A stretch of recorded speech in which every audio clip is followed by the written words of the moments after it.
Hey, what's going on, everybody? This is Adam Burke from BangTheBook.com, coming to you a look at game 385-386.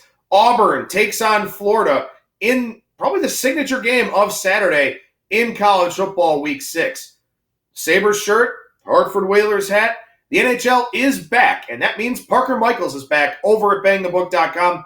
Make sure you check out his work on a daily basis with his free picks and all the great insight that he provides on the ice throughout the course of the season. Daily article over there at the website.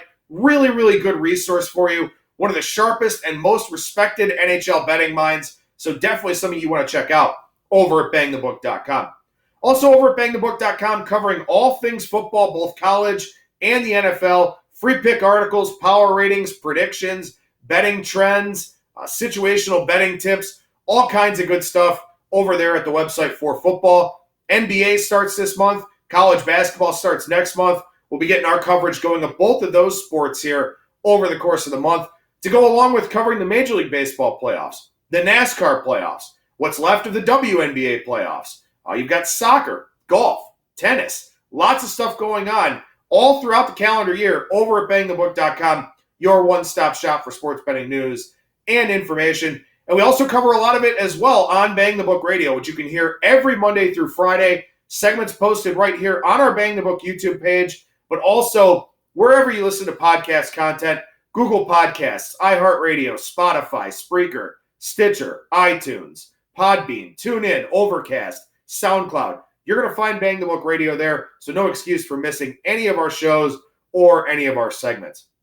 All right, here we go. Game 385-386, Auburn and Florida.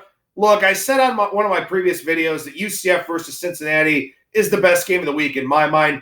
I still believe that to be the case, but this should be a very, very good one down in Gainesville on Saturday. I think it's a fact-finding mission about the Florida Gators. Yeah, they're 5-0, but according to Sagarin, they've played the 91st ranked schedule in the country. Auburn is also 5-0, playing the 5th ranked schedule in the country, according to Sagarin. They've played 3 top 30 teams in the Sagarin rankings. The only other teams to do that so far this year, Stanford and BYU, both of those teams have taken their lumps. Auburn's just 5-0 here to open up the season. Florida's played 1 top 30 team. It was Miami. It was several weeks ago. It was one of those week 0 games, and Miami's number 30 in the Sagarin rankings, so they may not even be there after this weekend. We'll see how things go with them against Virginia Tech. But in any event, Auburn's already beaten Oregon, Texas A&M, and Mississippi State. Florida, not a great look against Miami in week 0. Struggled on the road at Kentucky. And they've played UT Martin, Tennessee, and Towson. So 3 FCS teams in that time. And yes, Volunteers fans, that's a shot across the bow at you. But your team's just not very good this year. And you already know that anyway. Bo Nix against the top defense, though. This is a sight to see. This is what I want to find out about this Auburn team going forward. They've already played some good litmus test games, but Bo Nix has been very up and down throughout the course of the season.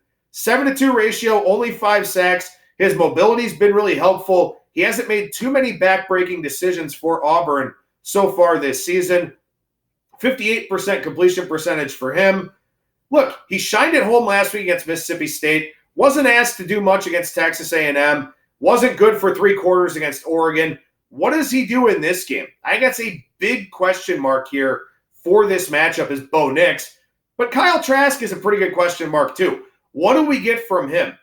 Easy pitch and catch so far for the most part. 51 of 66, 77%, 5-2 ratio. Came in relief against UT Martin. Relieved Felipe Franks in the win over Kentucky and made some big plays down the stretch in that game. Easy efforts against Tennessee and Towson.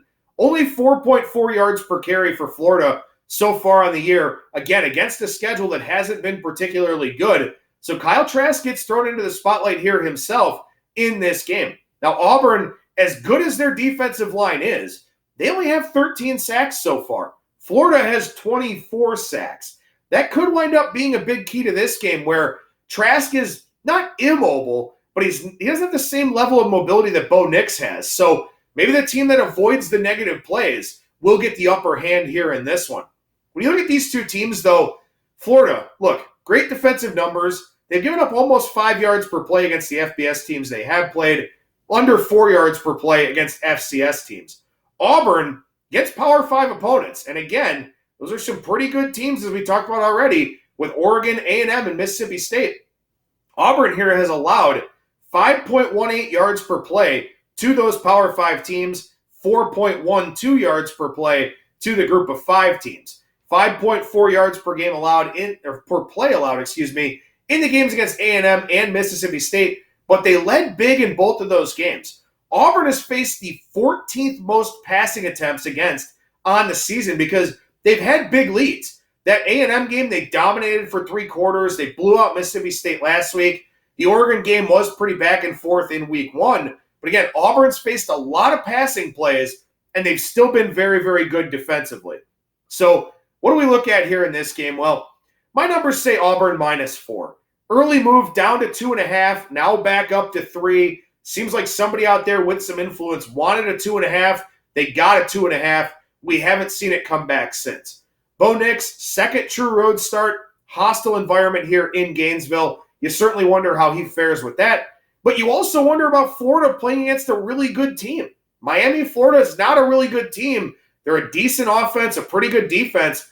Auburn's got a good team overall here. The thing of it is, again, Florida, from a talent standpoint, consensus top 15, top 20 team in everybody's power ratings coming into the year, they're 5-0. You know, that you can only play who you're supposed to play. They haven't really done anything to hurt their rating, hurt their perception. So that's why a lot of people probably do have this game in the Auburn -4, Auburn -3 area, which is exactly where I have it.